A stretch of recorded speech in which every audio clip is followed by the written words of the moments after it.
앞서서 이스라엘 백성들에게 여호와께서 애굽에게 행하신 일들을 떠올려 보라고 했습니다. 하나님께서는 당신께서 아브라함 자손의 구세주라는 것을 보여주시기 위해서 애굽의 철천지 원수처럼 행동하셨습니다. 모세는 너희들 중에는 그 일을 직접 눈으로 목격한 자들이 있는데 그런 너희들은 과연 하나님께 대하여 어떻게 처신해야 하는 것이 옳겠는지 한번 생각 좀 해봐라 라고 이제 말한 것이었습니다. 하나님께서 당신의 능력을 너희들의 면전에서 보여주실 정도로 인자하셨는데도 너희가 그것을 마음에 두지 않는다면 너희는 얼마나 완고한 자이겠느냐라고 한 것입니다. 황성하여도 하나님께서는 너희를 다른 사람들보다 더 좋아하셔서 비록 너희가 그들보다 나을 것이 하나도 없음에도 불구하고 너희의 편을 들어주셨고 너희가 필요할 때 너희를 위해서 싸워주시지 않았느냐. 하나님께서 왜 그러셨겠느냐. 그것은 너희를 하나님 곁으로 친절하게 끌어들여서 너희로 하여금 하나님을 경배하게 하기 위해서가 아니냐. 그것은 너희를 감동시켜서 너희로 하여금 하나님 당신의 멍에를 매게 하고 하나님을 제대로 섬기게 하기 위해서가 아니냐라고 그들에게 말했던 것이죠. 그렇게 모세는 하나님께서 애굽에게 그리고 또 홍해를 건널 때 행하셨던 그 일들에 대해서 언급한 후에 오늘 본문에서는 이제 하나님께서 광야에서 이스라엘 너희들에게 행하신 일들에 대해 깊이 생각해보라 라고 얘기했습니다. 다시 한번 말씀드립니다. 그 앞에서는 애굽에서 행한 일들을 한번 생각해봐라 이렇게 얘기를 했고 그 다음에 이제 애굽에서 나온 이후에 너희들이 광야에서 생활할 때 그때 하나님께서 너희들에게 어떻게 행하셨는지를 생각해봐라 라고 얘기를 하는 것입니다. 하나님께서 광야에서 이스라엘에게 행하신 일들에는 이스라엘이 하나님으로 받던 수많은 유익과 하나님의 징계가 다 포함되어 있는 그런 말이죠. 모세는 하나님께서 광야에서 행하신 일들을 떠올려 봄으로써 너희 이스라엘이 어떤 잘못을 하지 말았어야 하는지 또 반대로 어떤 자세로 그분을 대하여야 하는지를 알 수 있을 것이니 그 일을 한번 떠올려 보거라 라고 말하고 있는 것입니다. 그것은 우리에게도 동일한 효과가 있습니다.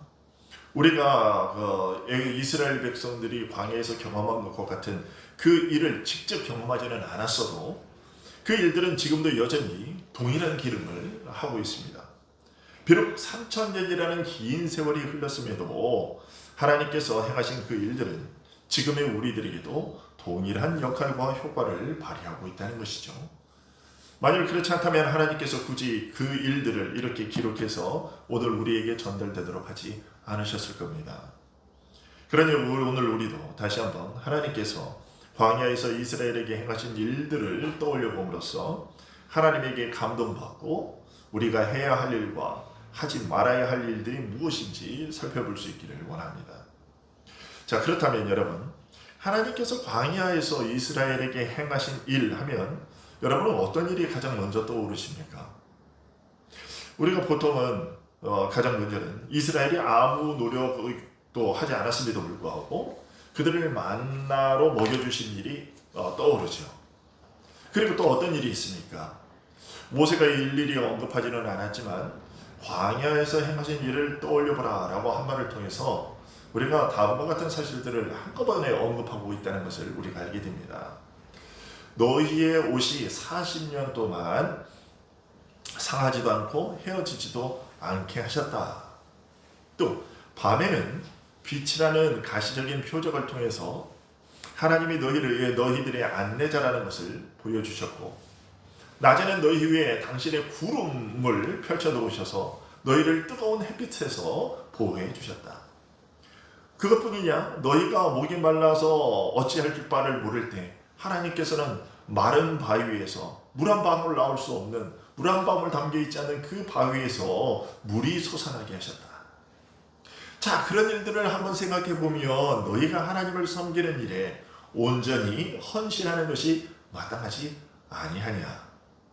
만약 너희가 그런 은혜로우신 하나님의 선행을 잊는다면 그것이 얼마나 무서운 죄가 되겠느냐. 이것이 이제 오늘 본문에서 모세가 하는 말입니다. 그런데 실제로 이제 이스라엘은 어떻게 행했습니까? 하나님께서 이스라엘에게 행하신 일들은 그들이 하나님께 순종하기 위해서 헌신을 하는 것 외에 달리 할 일이 없다는 것을 보여주기에 충분하죠. 너희들이 대체 너희들이 할 일이 뭐게 있느냐?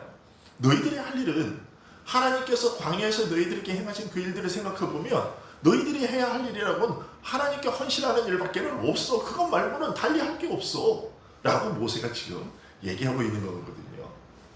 그런데 정작 이스라엘이 하나님께 보이는 행동은 그것과는 반대였죠. 이스라엘은 그들의 어리석은 욕심으로 인해서 하나님께 투덜거렸습니다. 그들은 고기가 먹고 싶어, 만나 지겨워, 고기를 주세요 하면서 하나님께요 그랬고요. 그런데 하나님께서 그때 메추라기를 보내주셨죠. 하지만 그들에게 비싼 대가를 치르게 하셨습니다. 그들이 고기를 씹어 먹을 때, 그들의 이 사이에 고기가 있을 때 하나님께서 그들을 치셔서 많은 사람이 죽었죠. 그것뿐만이 아니죠. 이스라엘은 모압 여인들의 이제 발락의 그 저주로부터 하나님께서 그들을 건져주셨는데, 그런데 그들은 모압 여인들의 유혹에 빠져서 바알부울에 가담했습니다. 바알 우상을 섬겼고 그 우상의 자리에서 또 여인들과 음행을 했습니다. 그때 하나님께서는 이스라엘을 치셔서 무려 24,000명이 연병으로 그렇게 죽게 되었습니다. 민수기 25장이지. 또 다베라에서는 어떻게 다베라에서는 하나님께 악한 말로 불평을 했어요. 그때 하나님께서는 그들 중에 불을 붙이셔서 태워버리셨습니다. 짧게 기록이 되어 있는데 하나님께서 그들 가운데 불을 보내셨다. 그래서 불에 타 죽었다는 것입니다. 그리고 또 어떤 일들이 있었느냐. 민수기 21장에 마침내 하나님께서 노뱀을 또 그들의 가운데서 만들어서 장대 위에 달게 하시는, 불뱀을 보내서 물게 하시는, 그래서 많은 사람이 또 죽게 되었죠. 모세는 그래서 이렇게 말하는 것과 같습니다. 이처럼 너희들은 하나님으로부터 온갖 징계를 당했다. 그럼에도 만일 너희가 그것을 마음에 새겨두지 않는다면 너희는 짐승만도 못한 것 아니냐? 라고도 말하고 있는 겁니다. 모세는 이와 같은 징벌을 다 말한 후에 이스라엘의 불순종하면, 또 불순종이라고 했을 때 우리가 지금 방금 전에 말씀드린 것과 같은 그런 사건들이, 우리가 이스라엘의 불순종하면 그런 것들이 가장 먼저 떠오르는데, 그런데 우리가 미처 떠오르지 못하는, 사람들이 잘 생각하지 못하는 이스라엘의 불순종이 하나가 있습니다. 모세는 오늘 본문에서 그 특별한 사건 하나를 언급을 하는데, 다른 것들은 다 통째로 묶어서 광야에서 너희에게 행하신 일이라고 다 통째로 묶었는데, 근데 그 중에서 하나를 탁 끄집어내가지고 특별하게 언급을 하고 있어요. 6절에 있는 사건입니다. 6절 한번 보실까요? 6절 한번 보겠습니다. 르우벤 자손 엘리압의 아들 다단과 아비람에게 하신 일, 곧 땅이 입을 벌려서 그들과 그들의 가족과 그들의 장막과 그들을 따르는 온 이스라엘의 한가운데에서 모든 것을 삼키게 하신 일이라. 자, 이 사건은요, 민수기 16장에 기록된 고라와 다단과 아비람 그리고 온이라고 하는 이 네 사람이 저지른 반역 사건입니다. 이 네 사람이 주동이 되고요, 그리고 250명이 이 사건을 이들에게 가담해서 아론에게 반란을 일으켰던 사건이지요. 그들은 이와 같이 말했습니다. 민수기 16장 3절을 보시면요, 그들이 모여서 모세와 아론을 거슬러 그들에게 이르되 너희가 분수에 지나도다. 회중이 다 각각 거룩하고 여호와께서도 그들 중에 계시거늘 너희가 어찌하여 여호와의 총회 위에 스스로 높이느냐, 이렇게 되어 있어요. 즉 이스라엘 백성들은, 그들은 백성들을 선동해서 소열을 일으켜서 이렇게 말한 것과 같습니다. 아론이 그렇게 하는 것은 아브라함의 자손인 우리들 모두에게 공동으로 속하는 특권을 훼손하는 짓이다. 아론이 제사장 직분을 행하게 된 것을 가리키는 일입니다. 하나님께서는 우리 모두를 거룩하게 하셨으며 우리를 당신의 기업으로 삼으시고 또 우리를 왕같은 제사장으로 그렇게 부르셨는데, 그런데 아론과 왜 그의 아들들이 온 백성 전체에게 속하는 이 거룩한 신분을 왜 자신들에게만 속하게 만든 것이냐. 그러니 우리의 권리를 지켜서 우리가 저 아론이 독차지하고 있는 그 직분이 세습되는 것을 우리가 허용하지 말자, 막자. 이렇게 했던 것이죠. 하지만 이것은 그들의 필요였습니다. 사실 그들이 그렇게 한 것은 심한 악한 마음 때문이었던 거죠.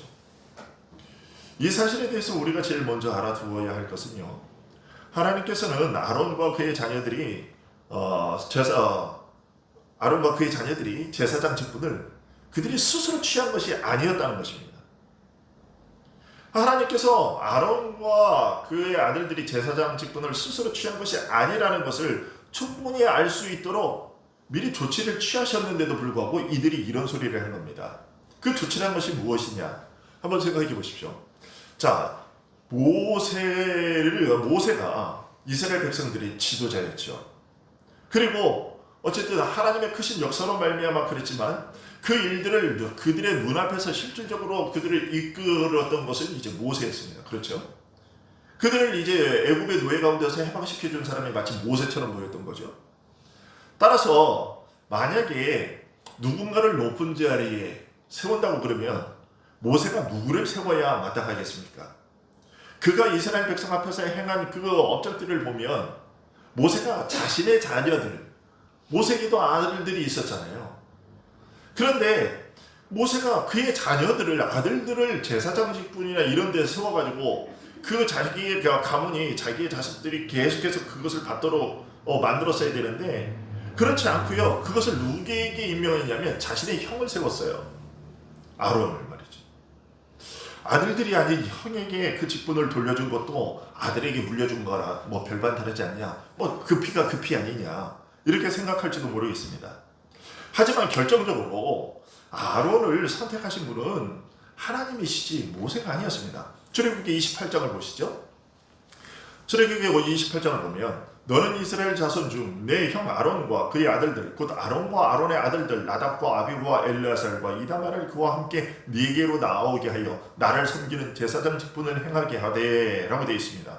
그리고 28장에서도 이스라엘 아들들의 기념보석을 삼되 아론이 여호와 앞에서 그들의 이름을 그 두 어깨에 메워서 기념이 되게 할지며 이렇게 얘기했습니다. 아론을 제사장으로 삼은 것은 모세가 아니었습니다. 하나님께서 모세에게 명령하셔서 모세는 그 하나님의 명령에 따라서 세웠던 것일 뿐입니다. 하나님의 뜻은 뭐냐면 모세에게 제사장직을 맡기는 것 하나님의 뜻이 아니었습니다. 모세가 많은 일을 했지만 너에게는 제사장 직분을 주지 않을 거야. 너의 아들들에게도 그 직분을 주지 않을 거야 라는 것이었습니다. 그래서 그의 형인 아론이 이스라엘 백성들의 이 이름들을 가지고 지성소에 들어가서 그들을 대신해서 하나님께 제물을 드렸던 것이죠. 그리고 그때 모세는 자신이 이스라엘 백성들을 이끄는 지도자였음에도 불구하고 그 역시 하나님을 예배하는 나머지 백성들과 함께 떨어져서 겸손하게 서 있어야만 했습니다. 자, 모세가 자신이 이스라엘 백성들을 하고 자신이 하나님의 말씀들을 그 이스라엘 백성들에게 다 전달해 줬지만 그렇다고 해가지고 아론이 그 모든 백성들의 그 죄사함을 위해서 제물을 가지고 하나님의 지성소에 들어가서 제사장의 역할을 감당했을 때 형, 내가 형을 제사장으로 그렇게 세웠잖아. 그리고 나는 여기 이스라엘의 지도자야. 근데 뭐 내가 거기에서 뭐 형이 그런다고 그래가지고 내가 또 거기서 굽신거릴까? 나 그런 짓은 못해. 그러고 있지 않았다는 거지요. 아론이 제사장 직분을 감당할 때 모세는 어떻게 처신을 내느냐? 다른 백성들과 똑같은 자세로 거기에 엎드렸어요. 겸손한 자세로 거기에 복종했다는 것이죠. 모세의 신분은 모세의 아들들은 그러면 또 무슨 직분을 감당? 여러분 성경 어디를 보십시오. 모세가 그렇게 위대한 일을 했지만 모세의 아들들이 무엇을 맡았다는 기록이 하나도 없습니다. 모세의 아들들의 신분은 다른 백성들과 똑같았고 그 형 아론이 맡았던 그 제사장의 직분 거기에 접근하지 못했어요.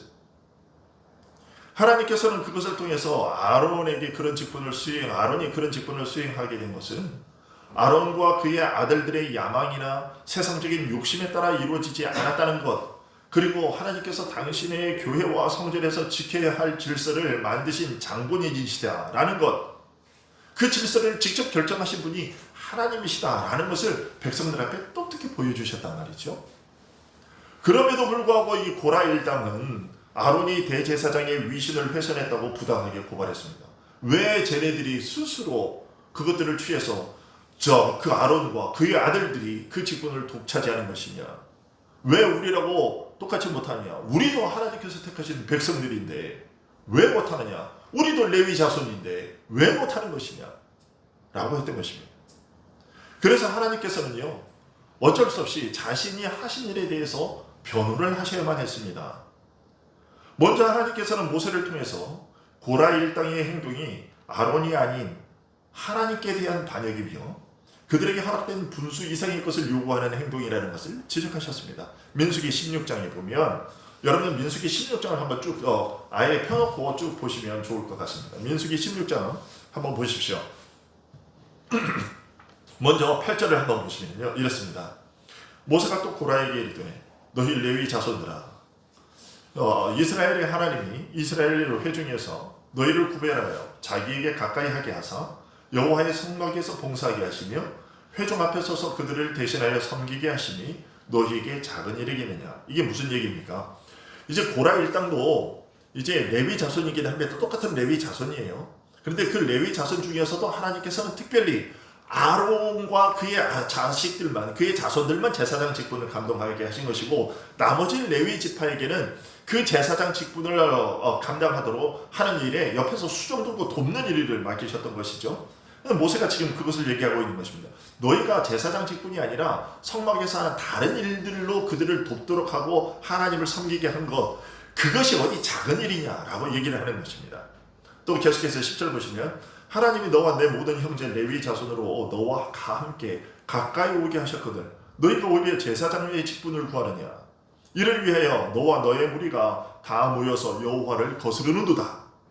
그 일이 곧 아론을 거스르는 일이 아니라 하나님을 거스르는 일이다 라고 지금 얘기를 하고 있는 것입니다. 아론이 대체 어떠한 사람이기에 너희가 그를 원망하느냐. 자, 이렇게 얘기했는데도 불구하고 고라 일당은 여전히 자신들의 주장과 태도를 바꾸지 않았습니다. 12절을 보시면, 모세가 엘리압의 아들 다단과 아비람을 부르러 사람을 보냈더니 그들이 이르되 우리는 올라가지 않겠노라. 이뿐 아니라 네가 우리를 적과 꿀이 흐르는 땅으로 인도하여 드리지도 아니하고 밭도 포도원도 우리에게 기업으로 주지 아니하니 네가 이 사람들의 눈을 빼려느냐. 우리는 올라가지 않겠다. 고라가 온 회중을 회막문 앞에, 19절에 보시면 이제 고라가 온 회중을 회막문 앞에 모아놓고 그 두 사람을 대적하려 하며 여호와의 영광이 온 회중에게 나타나시니라. 자, 이에 하나님 계속해서 끝까지 말을 안 듣는 거죠. 그래서 하나님께서 결국 고라와 다단과 아베람과 온, 그리고 그들과 함께한 자 250명을 모든 이스라엘이 보는 앞에서 멸해버리십니다. 28절부터 보시면요, 모세가 이르되 여호와께서 나를 보내사 이 모든 일을 행하게 하신 것이요 나의 임의로 함이 아닌 줄을 이 일로 말미암아 알리라. 모세가 자기 마음대로 한 일은 아니라는 것이죠. 곧 이 사람들의 죽음이 모든 사람과 같고 그들이 당하는 벌이 모든 사람이 당하는 벌과 같으면 여호와께서 나를 보내심이 아니거니와, 만일 여호와께서 새 일을 행하사 땅이 입을 열어 이 사람들과 그들의 모든 소유물을 삼켜 산채로 수월에 곧 지옥에 빠지게 하시면 이 사람들이 과연 여호와를 멸시한 것인 줄을 너희가 알 것이다. 그가 이 모든 말을 마치자마자, 그러니까 모세가 이 말을 마치자마자 그들이 섰던 땅바닥이 갈라지니라. 땅이 그 입을 열어 그들 곧 고라와 그 일당들이죠, 그들의 집과 고라에게 속한 모든 사람과 그들의 재물을 삼키매 그들과 그의 모든 재물이 산채로 수월에 빠지며 땅이 그 위에 다시 덮였습니다. 그리고 덮이니 그들이 회중 가운데서 망하니라. 그 주위에 있는 온 이스라엘이 그들의 부르짖음을 듣고 도망하며 이르되 땅이 우리도 삼킬까 두렵다 하였고 여호와께로부터 불이 나와서 분향하는 250명을 불살랐더라. 이 심판을 통해서 하나님께서는 아론과 그의 아들들이 제사장 직분을 감당하게 된 것은 그들 자의에 의한 것도 아니고 모세가 자기 마음대로 한 것도 아니고 하나님께서 그들에게 수유하신 것이라는 것, 아론과 그의 자손들이 제사장 직분을 감당하게 한 것이 하나님 당신의 뜻이었다는 것을 분명히 보여주셨습니다. 고라 일당의 생각이 틀렸다는 것을 명확히 드러내신 것이죠. 그리고 후대의 사람들이 고라 일당처럼 자신들 마음대로 그 권위를 침범하지 못하도록 하기 위해서 그들 앞에 기념을 하나를 만들도록 했습니다. 다시는 누군가가 우리가 제사장 직분을 해야 되겠다. 왜 쟤네들만 하느냐. 이런 소리를 하지 못하도록 하나님께서 아예 하나 기념이 될 만한 것을 만들도록 하셨어요. 38절을 보십시오. 38절을 보시면 사람들은 범죄하여 그들의 생명을 스스로 해하였거니와 그들의 향로를 여호와 앞에 드렸으므로 그 향로가 거룩하게 되었나니 그 향로를 쳐서 제단을 쌓는 철판을 만들라. 이스라엘 자손에게 표가 되리라. 그들이 가지고 왔던 그 향로들, 반역했던 자들, 그것을 다 쳐가지고 거기다 붙여놓으라고 하는 거야. 제단에다가. 그래서 사람들이 제단을 볼 때마다 이제 생각하는 거예요. 야, 고라와 그 일당들이 아론에게 그렇게 덤볐다가 아론의 제사장 뒷분을 타냈다가 그렇게들이 땅이 갈라져가지고 다 죽었다. 그래서 함부로 다시는 그런 짓을 하지 못하도록, 그런 것을 욕심을 부리지 못하도록 그렇게 해놓으셨다는 거죠. 자, 그러면 이 정도의 일들이 벌어졌으면 이제 이스라엘 백성들은 어떻게 행동해야 했을까요? 아론의 권위에 복종했을까요? 천만의 말씀입니다. 여러분 41절부터 보십시오. 자, 이 정도가 됐는데도 이스라엘 백성들이 복종하지 않습니다. 이튿날 이스라엘 자손의 온 회중이 모세와 아론을 원망하여, 바로 어저께 사람들이 다 빠져 죽었습니다. 땅이 갈라져서. 그런데 그것을 보고서 또 다음날 모세와 아론을 원망했다. 너희가 여호와의 백성을 죽였다. 모세와 아론에게는 너희들이 백성을 죽인 거잖아. 또 그런 것입니다. 그러면서 42절 회중이 모여 모세와 아론을 칠 때에, 여러분 이게 얼마나 이스라엘 백성들이 정신을 못 차렸는지 보이십니까? 자, 그러자 하나님께서는 도저히 안 되겠다, 저것들 다 멸해버리겠다라고 하셨습니다. 하지만 아론이 급하게 향로를 가지고 그 백성들을 위해서 속죄를 했어요. 그래서 그들의 생명이 보존됐습니다. 하지만 이 일로 인해서 죽은 사람들이 많았습니다. 45절부터 49절을 보십시오.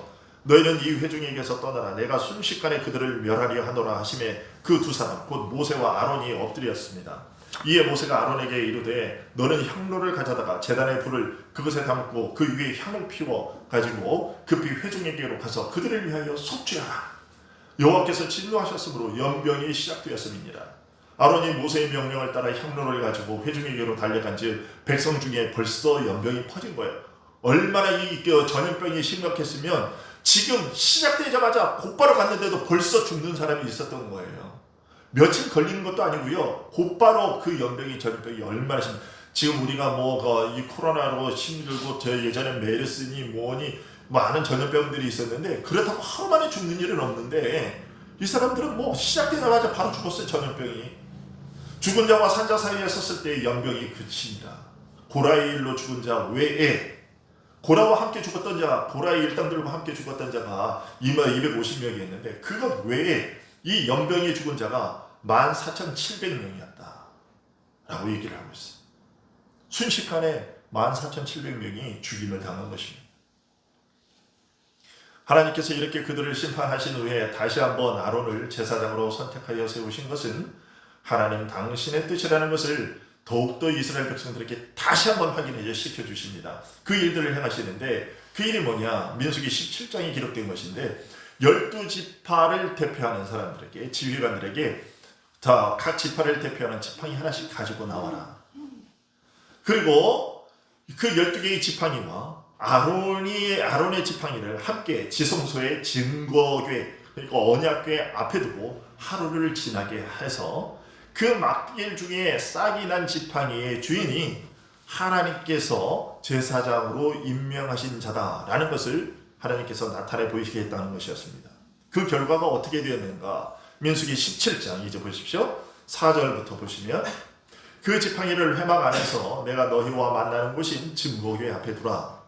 내가 택한 자의 지팡이에는 싹이 나리니 이것으로 이스라엘 자손이 너희에게 대하여 원망하는 말을 내 앞에서 더 그치게 돼. 더 이상 이것까지 했는데도 이제 이것을 보고는 더 이상 얘기 못하게 할 것이다. 그리고 8절 이튿날 그 다음날입니다. 모세가 증거의 장막에 들어가 본즉 레위 집을 위하여 낸 아론의 지팡이에 움이 돋고 순이 나고 꽃이 피어서 살구 열매가 열렸다. 죽은 나무 막대기 하나가 하룻밤 만에 어떻게 되었느냐? 싹이 나고요. 꽃이 피어서 살구 열매까지 맺혀졌어요. 아론의 지팡이에만. 10절 여호와께서도 모세에게 이르시되 아론의 그 지팡이는 증거기 앞으로 돌아가자다가 거기 간직하여 반역한 자에 대한 표징이 되게 하여 그들로 내게 대한 원망을 그치고 죽지 않게 할지니라. 자, 여러분, 이게 이제 오늘 본문에서 모세가 한 가지 끄집어낸 특별한 사건입니다. 고라 일당에 대한 사건입니다. 자, 이 사건이 보여주는 것이 무엇입니까? 여러분은 이 사건에서 무엇이 보이십니까? 히브리서 5장이 이 사건의 의미를 우리에게 설명해 주고 있어요. 히브리서 5장 4절부터 6절 말씀을 한번 보십시오. 자, 히브리서 5장을 보시면, 자, 이 종귀는 아무도 스스로 취하지 못하고 오직 아론과 같이 하나님의 부르심을 받은 자라야 할 것이니라. 또한 이와 같이 그리스도께서 대제사장 되심도 스스로 영광을 취하심이 아니요 오직 말씀하신 이가 그에게 이르시되 너는 내 아들이니 내가 오늘 너를 낳았다 하셨고, 또한 이와 같이 다른 데서 말씀하시되 네가 영원히 멜기세덱의 반차를 따르는 제사장이라 하셨으니. 여러분, 오늘 고라와 다단과 아브람, 이 고라 일당에 대한 이 사건이 우리에게 보여주는 것이 결국 뭐냐면요, 이 사건이 말해주는 가장 우선적인 내용은 그리스도의 권위에 대한 것이었습니다. 아론과 그의 자손들이 감당했던 제사장이라는 직분, 그것이 의미하는 바가 뭐냐? 누차 말씀드렸지만 구약의 제사장들이 보여주었던 그것들이 의미했던 것은 장차 예수 그리스도께서 우리들의 죄를 대신해서 피의 제사를 드리고 우리를 위해서 중보하실 일을 상징적으로 보여주는 일이었죠. 우리의 죄를 대속하는 일, 우리를 하나님 앞으로 나아갈 수 있도록 해주는 중보자는 오직 예수 그리스도밖에는 없고, 그 예수 그리스도께서는 이 직분을 스스로 감당하여 예수 그리스도께서 이 직분을 감당하시는 것 역시도 하나님께서 아론을 지명해서 콕 집어서 세우신 것처럼 그리스도께서도 이 대제사장의 직분을 스스로 취하신 것이 아니고 하나님 아버지께서 제사장으로 지명하여 세우셨다라는 것을 히브리서는 보여주고 있어요. 이 사건이 의미하는 바가 그것입니다. 여러분, 우리도 예수님이 우리의 대제사장 되신다 이렇게 얘기를 하는데, 우리가 그것을 얘기할 때 예수님이 스스로 자기가 대제사장이 되겠다, 혼자서 나서서 그 일을 하신 것이 아니고요. 여기 히브리서를 보게 되면 하나님께서 그의 아들 예수 그리스도에게 이것을 하라고 지명을 하셔서 세우셨기 때문에 그리스도께서 이 직분을 감당하셨다라고 지금 얘기를 해주고 있는 것입니다. 자, 이런 내용에 이어서 이 사건이 보여주는 것, 그것이 더 확대돼서 오늘날 이 사건이 이제 보여주는 것, 더 확대된 의미가 무엇이냐면 오늘날 교회의 질서입니다. 여러분, 오늘날 교회는 누가 다스립니까? 오늘날 교회는 누가 다스립니까? 목사입니까? 장로입니까? 맞는 것 같기도 하고 아닌 것 같기도 하고. 자, 오늘날의 교회는 목사가 장로가 다스린다, 목사가 다스린다, 이 말이 맞지 않기도 하고요, 맞기도 합니다. 어떤 면에서 맞지 않는 말이고 어떤 면에서 맞는 말인가, 여러분들 잘 들으세요. 우리 주일학교 친구들도 잘 들으시기 바랍니다. 자, 첫째, 맞지 않는 이유를 설명드리겠습니다. 자, 맞지 않는 이유는요, 이것입니다. 누가복음 1장 33절에 보게 되면 이렇습니다. 자, 누가복음 1장 33절을 보면 영원히 야곱의 집을 왕으로 다스리실 것이며 그 나라가 무궁하리라. 이건 무슨 얘기냐면, 이건 첫째 마리아에게 해주는 예수 그리스도가 태어나서 예수 그리스도가 하실 일들에 대한 이제 설명인 것입니다. 자, 그가 태어나면 영원히 야곱의 집을 왕으로 다스릴 것이다. 예수 그리스도가 왕이라는 거죠. 예수 그리스도가 그의 백성들을 다스릴 것이다 라고 얘기를 합니다. 그리고 그 나라가 무궁할 것이다. 그리고 에베소서 5장, 이는 남편이 아내의 머리됨이 그리스도께서 교회의 머리됨과 같으니 그가 바로 몸의 구주시라. 예수 그리스도께서 교회의 머리가 되신다라고 얘기합니다. 자, 이 말씀대로 그리스도는 왕이고 교회의 머리로서 교회를 다스리시는 실질적인 통치자시죠. 이런 점에서 오늘날 교회는 목사와 장로가 다스린다는 말은 틀렸다, 이렇게 얘기를 할 수 있어요. 하지만 오늘날의 교회를 또 목사와 장로가 다스린다는 말이 완전히 틀린 것이 또 아니에요. 어떤 면에서 또 그러면 틀리지 않았는가? 마태복음 18장부터 보시면 그렇습니다. 마태복음 18장 15절부터 20절의 말씀에 따른 원리이기 때문입니다. 자, 한번 여기 가면 여러분들 잘 보십시오. 이거 중요한 것입니다. 네 형제가 죄를 범하거든 가서 너와 그 사람과만 상대하여 권고하라. 만일 들으면 네가 네 형제를 얻을 것이요 만일 듣지 않거든 한두 사람을 데리고 가서 두세 증인의 입으로 말마다 확정하게 하라. 지금 어떤 사람이 죄를 범했을 때 그 죄의 문제를 어떻게 처리할 것인가에 대한 얘기입니다. 자, 만일 그들의 말도 듣지 않거든 교회의 말하고 교회의 말도 듣지 않거든 이방인과 세리와 같이 여기라. 최종적으로 어떻게 하면 교회에다 얘기하고 교회의 처분에 맡기라는 것입니다. 자, 그러면 교회의 처분은 누가 하는가? 교회에 죄를 지은 자, 범죄한 자에 대한 그 처분을 교회에 누가 하느냐? 18절을 보십시오. 진실로 너희에게 이르노니 무엇이든지 너희가 땅에서 매면 하늘에서도 매일 것이요 무엇이든지 땅에서 풀면 하늘에서도 풀리리라. 진실로 다시 너희에게 이르노니 너희 중에 두 사람이 땅에서 합심하여 무엇이든지 구하면 하늘에 계신 내 아버지께서 그들을 위하여 이루게 하시리라. 두세 사람이 내 이름으로 모인 곳에는 나도 그들 중에 있느니라. 이게 무슨 말이냐면요, 하나님께서 교회의 그 치리의 권세를, 죄를 다스리는 그 권세를 누구에게 주님께서 누구에게 맡기셨냐면 사도들에게 맡기셨다는 거예요. 사도들에게 맡기신 거예요. 즉 그리스도께서는 장차 십자가의 죽으심과 부활 이후에 승천하신 후 자신이 세우시는 교회를 다스릴 권위를 사도들에게 부여하신 겁니다. 그리스도께서 승천하신 이후 교회는 이 말씀에 의거해서 장로들을 통해서 교회를 다스리고 있는 것입니다.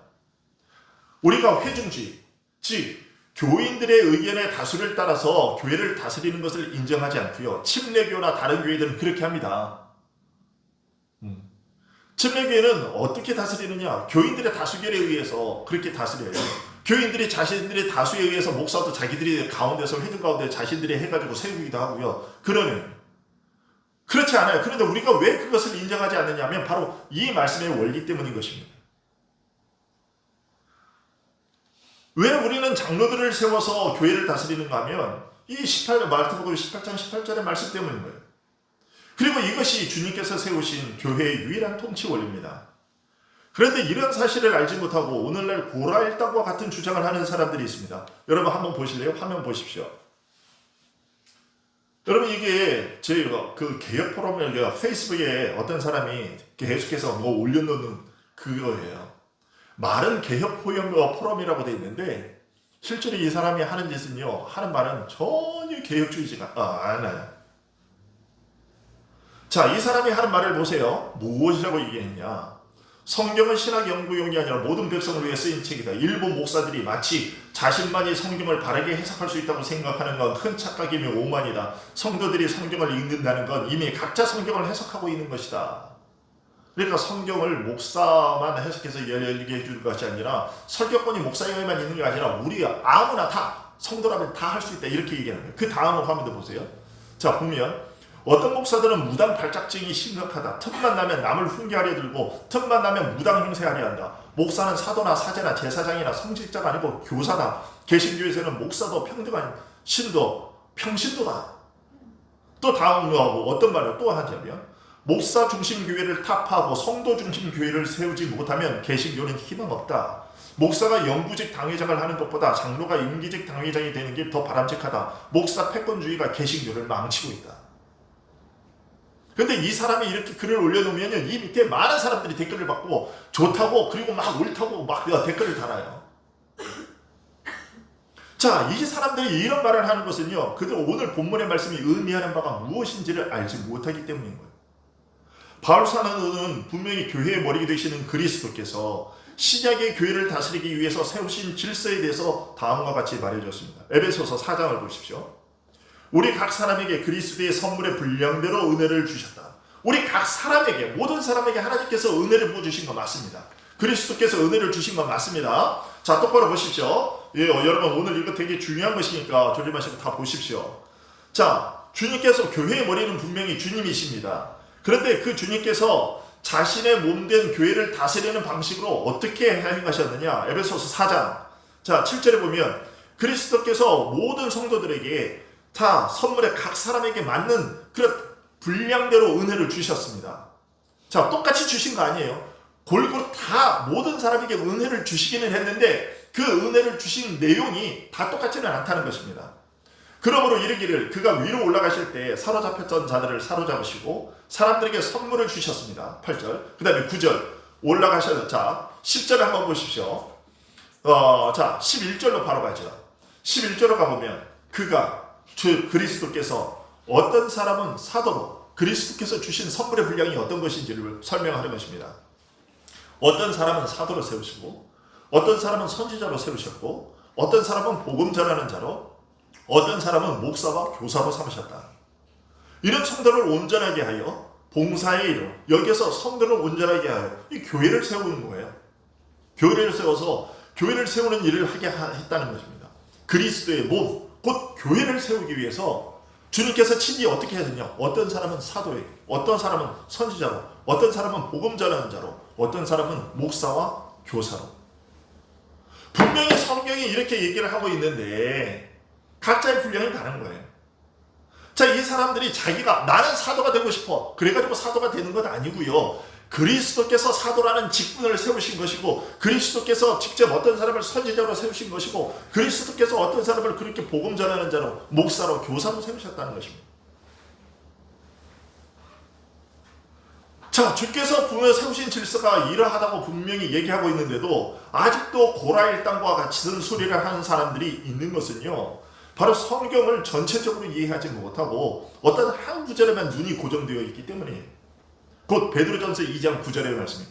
아까 좀 전에 보였던 그 글들, 개혁포럼이라고 하는 그 사람들이 하는 얘기가 뭐에 꽂혀서 그러냐면 베드로전서 2장 9절밖에 몰라서 그래요.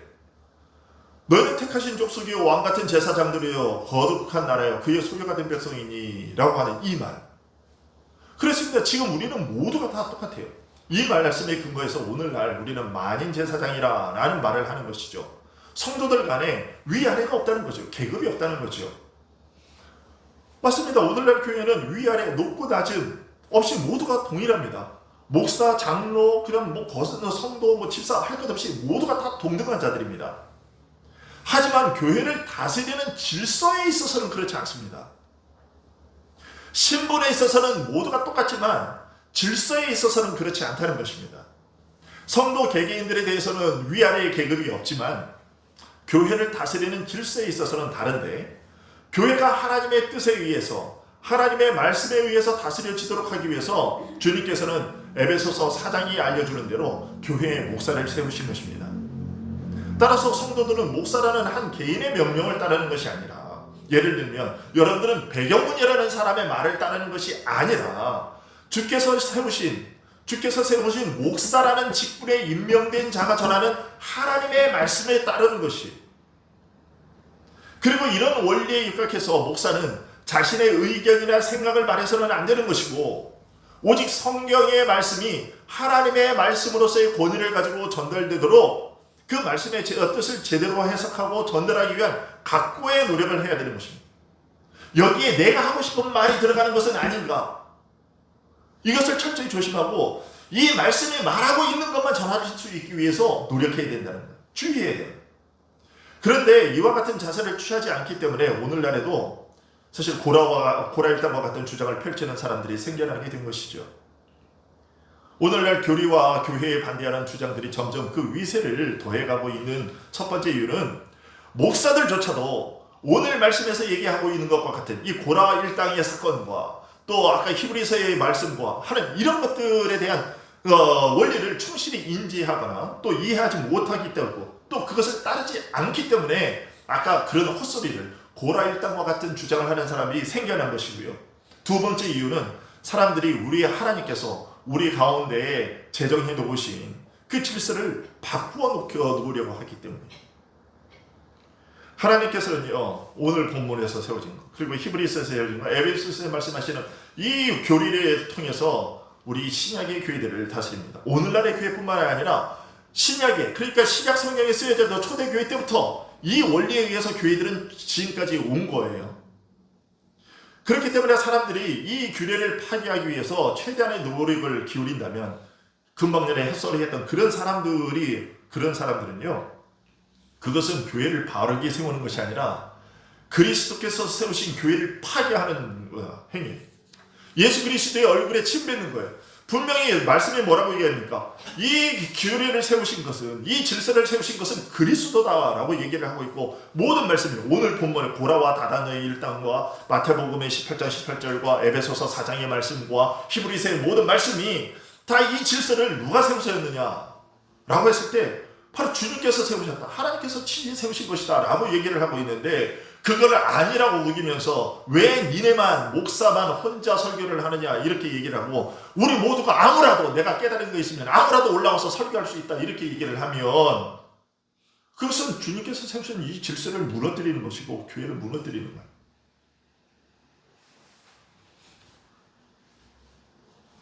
우리를 다스리는 것이 그리스도의 뜻입니다. 주님은 우리를 다스리기를 원하십니다. 그리고 당신의 나라를 우리 가운데 세우시기를 원하십니다. 그런데 그 다스림의 방식은 무엇이냐? 그것은 바로 예수 그리스도의 그 다스림을 택하신, 예수 그리스도의 그 다스림을 대행할 자를 주님께서 이 땅에 세우신 거예요. 왜? 주님이 친히 이 땅에 안 계시니까. 물론 주님은 지금도 살아계시지만, 그러나 우리 가운데 예전에 2000년 전과 같이 육신으로 우리 가운데 거하고 있는 것이 아니기 때문에, 그래서 자신이 승천하신 이후에도 교회가 하나님의 말씀에 따라서 주님의 뜻에 따라서 다스려지도록 하기 위해서 자신의 그 일을 위할 자들을 위탁해서 세우신 거예요. 그게 장로들이라는 것입니다. 그리고 에베소서 그게 장로들이고, 또 그 장로들 중에서 특별히 또 에베소서 4장에서 얘기하는 것과 같이 목사라는 자들을 하나님께 그 직분자를 세워서 그들을 통해서 말씀을 전하도록 하심으로써 그들이 하나님의 말씀을 듣고 가르침을 받아서 교회가 하나님의 말씀에 온전히 복종해서 세워지도록 그렇게 질서를 세워놓으신 거예요. 그래도 오늘날 반역하는 자들은 하나님을 섬기고 있다고 늘 말하기는 하지만, 그러면서 그럴듯한 주장을 내어 늘어놓지만 그것은 결코 합당한 이야기가 못되고 하나님께서 세우신 이 질서를 무너뜨리는, 하나님의 말씀을 발로 짓밟는 그러한 일이에요.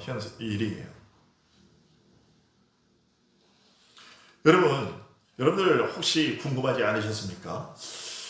다른 교회는 말이야, 다른 교회는 목사가 성경을 읽을 때, 봉독을 할 때, 본문을 읽을 때 중간에, 설교 중간에 말고 설교를 시작하기 전에 오늘 본문 설교할 그 본문을 읽을 때 교독하기도 하잖아요. 안 그렇습니까? 다른 교회들 많이 그렇잖아요. 교독하는 일들이 있죠. 근데 우리 교회에서 여러분들 제가 교독하는 거 보셨습니까? 오전 예배도 그렇고, 오후 예배도 그렇고, 수요 예배도 그렇고, 새벽 예배도 그렇고, 새벽 기도회도 그렇고, 제가 여러분들과 설교할 본문을 교독하는 일이 있던가요? 없죠. 근데 왜 그러는지 여러분들 궁금하게 여겨보시지 적이 없으십니까? 그것은 왜 그러냐면, 이것은 하나님의 말씀이 이렇습니다 라는 것을 여러분들, 그렇기 때문에, 이게 제가 하는 말이 아니라 하나님께서 우리에게 오늘 이 말씀을 선포하십니다 라는 그런 의미예요. 그렇기 때문에 이 말씀이 하나님의 말씀이다. 그래서 이것이 여러분들에게, 여러분들 보십시오. 신약의 복음서에 보면 이스라엘 유대인들이 말씀을 할 때 어떻게 예수님께서 회당에 들어가셔서 가르치셨다라고 하는 그 기록들을 보시면 어떻습니까? 예수님이 회중들과 함께 교독하지 않으세요. 이제 유대인들이 회당에서 가르칠 때 교독하지 않아요. 왜 그랬을까요? 똑같은 원리입니다. 그냥 말씀을 쭉 읽고 읽고 나서 그 말씀에 대해서 설교를 하고, 이 말씀은 이런 뜻이다 라고 랍비들이 설명을 했어요. 그게 뭐냐면 바로 그런 원리입니다. 말씀이 하나님의 말씀이라는 거죠. 그러니 들으라는 것입니다. 들으라 이스라엘이여 라고 하는 것처럼 먼저 하나님의 말씀이 이렇다라는 것을, 하나님의 말씀을 선포해 놓고, 그리고 하나님께서 우리에게 선포하신 이 말씀의 뜻은 이렇습니다 라고 그 다음에 랍비가 그 다음에 설명을 하는 거예요. 근데 그 원리는요 똑같은 거예요. 오늘날에도 비록 유대인의 회당들이 아니지만 유대교가 아니지만 그 원리는 동일하게 오늘 이 시대 교회에도 적용이 되는 것입니다. 그래서 교독을 하지 않는 거예요. 설교 중간에는 여러분들의 잠도 깨우기 위해서 제가 교독도 하고 그러지만 그러나 설교 전엔 교독하지 않는 이유가 바로 그런 것입니다. 어쨌든 여러분 오늘 이 사건을 통해서 이제 모세가 우리에게 알려주고자 하는 것, 특별히 한 사건을 딱 꺼내온 거죠.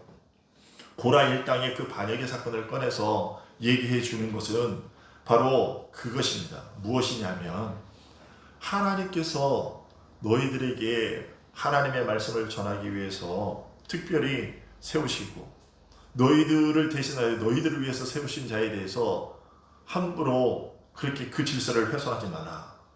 기본적으로 다시 한번 이 말씀에 대한 원리를 다시 한번 쭉 정리해서 말씀드립니다. 자, 고라 일당의 이 반역 사건이 의미하는 것은 결국 무엇이냐? 장차 하나님께서 세우신 우리의 유일한 대제사장이신 예수 그리스도에 관한 일들을 보여주기 위한 것이에요.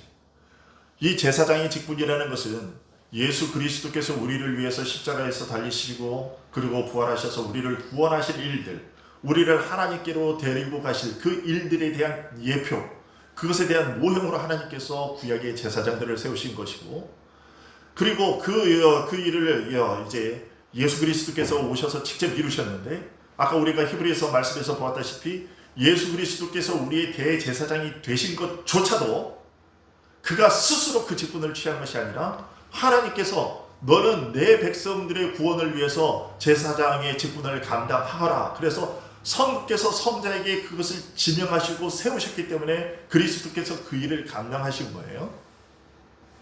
그리고 그리스도께서는 십자가에 달리셔서 그 구원의 일을 이루시고 그리고 승천하시면서 그 일들을 누구에게 맡기셨느냐라고 하면 사도들에게 맡기신 것이고, 사도들은 또한 그 일들 이후에 계속해서 그 마태복음 18장 18절의 원리에 의해서 장로들을 세워서 교회를 다스리게 하시고, 그리고 그 장로들 중에서도 특히 말씀을 맡은 자들, 말씀을 가르치는 목사와 교사들을 세우셨는데, 그 교사들을 그 목사라는 그 가르치는 장로, 그들을 통해서 하나님의 말씀이 그들에게 전해지고 가르쳐지게 해서 하나님의 성도들이 하나님의 말씀이 이런 뜻이구나, 그렇게 해서 그 말씀들을 듣고 배워서 하나님의 말씀에 온전히 복종하도록 그렇게 질서를 세우시는 거예요.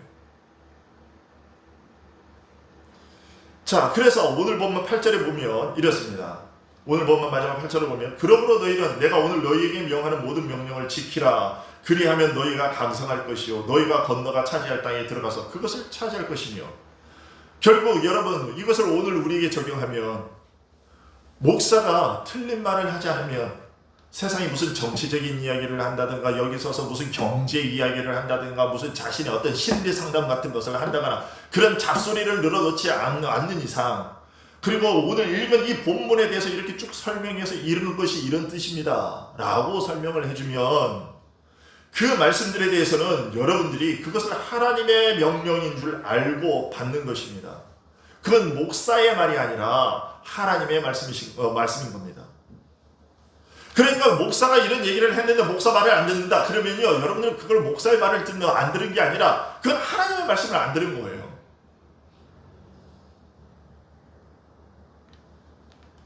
하나님의 말씀을 안 들은 것이고, 하나님의 말씀을 안 듣는 자들에게 임하는 징계가 무엇이냐면 결국 고라 일당과 같은 그런 거예요.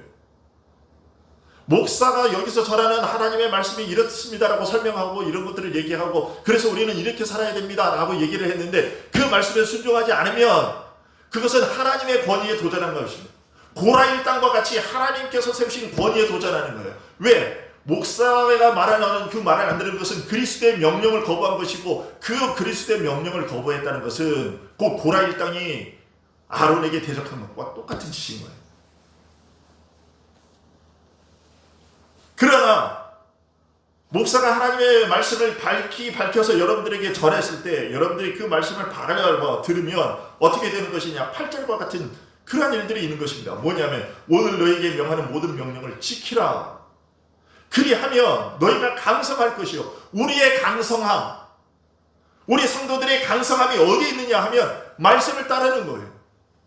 목사가 하는 말을 사람의 말로 듣지 않고 하나님의 말씀으로 듣고 그것을 따르면 여러분들의 인생이, 여러분들의 심령이 강성해지는 거예요. 그리고 너희가 건너가 차지할 땅에 들어가서 그것을 차지할 것이며 하나님께서 우리에게 약속하신 하나님의 나라를 기필코 우리가 차지하게 될 것이라는 것입니다. 그러나 하나님의 명령을 거역하고 이 말씀이 아무리 선포하다가 돼도 나는 내가 하고 싶은 대로 살겠다. 그러면 고라 일당과 같이 사는 것이고, 그런 자들에게 임한 것은 무엇이냐 하면 하나님 나라 가나안 땅에 그들은 들어가지 못했고 그들은 어디에 있냐? 땅이 갈라져서 그들을 삼켰어. 여러분, 그런데 우리는 이런 사건들을 보면서 심각하게 여기질 않아요. 그냥 목사가 사람이 얘기를 하니까 뭐 당신은 우리보다 조금 성경을 더 배우기는 했겠지만 뭐 그렇다고 해서 내가 들으면 듣고 듣기 싫으면 마는 거고 내 마음에 더 합하면 듣고 아니면 말고. 여러분, 그것은 고라 일당이 한 짓이에요. 그리고 고라 일당에게 행해진 그들에게 일어난 일이 무엇이냐? 땅이 갈라져서 그들을 삼켰다는 것입니다. 그리고 그 일을 보면서도 다음날 이스라엘 백성들은 또 아론에게 덤볐어요. 모세에게 덤벼서 모세와 아론을 쳤다 얘기를 하고 있어요. 그래서 하나님께서 다들 또 연병을 일으키시잖아요. 죽이시잖아요. 그리고 그것도 모자라서 또 아론의 쌍난 지팡이를 보여주세요. 우리가 얼마나 하나님의 말씀에 하나님께서 세우신 권위에, 예수 그리스도의 그 권위에 우리가 얼마나 도전하는가를 보여주는 거예요. 하나님께서 이토록 무서운 것으로 우리를 지기하시고 내 말에 거역하면, 내가 세운 권위에 덤비면, 너희가 내가 세운 예수 그리스도를 따르지 않으면 너희들에게 어떤 일이 있느냐? 너희들은 이렇게 죽어 라는 것을 분명히 보여주신 거거든요. 그리스도의 말씀에 따르지 않으면 죽는다는 것을 보여주신 거예요.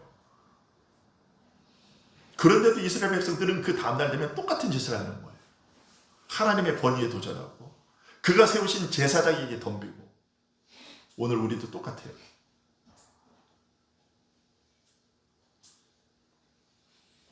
그러나 8절에 있는 이 말씀을 대로 행하면 곧 오늘 너희에게 명하는 모든 명령을 지키라. 그리하면 너희가 강성할 것이요.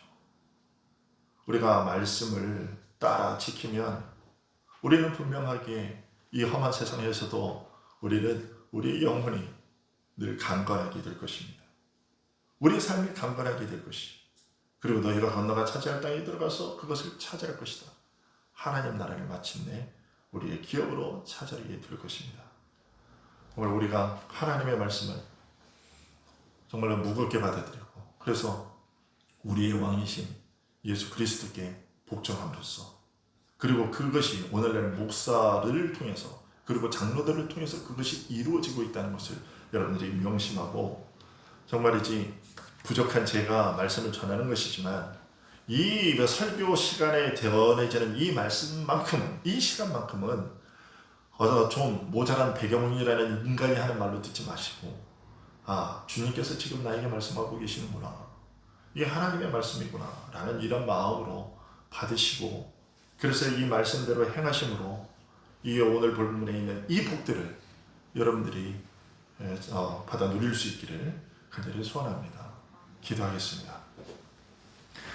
아버지 하나님, 모세는 오늘 이스라엘 백성들이 광야에서 겪었던 그 많은 일들 중에서도 특별히 한 사건을 언급했습니다.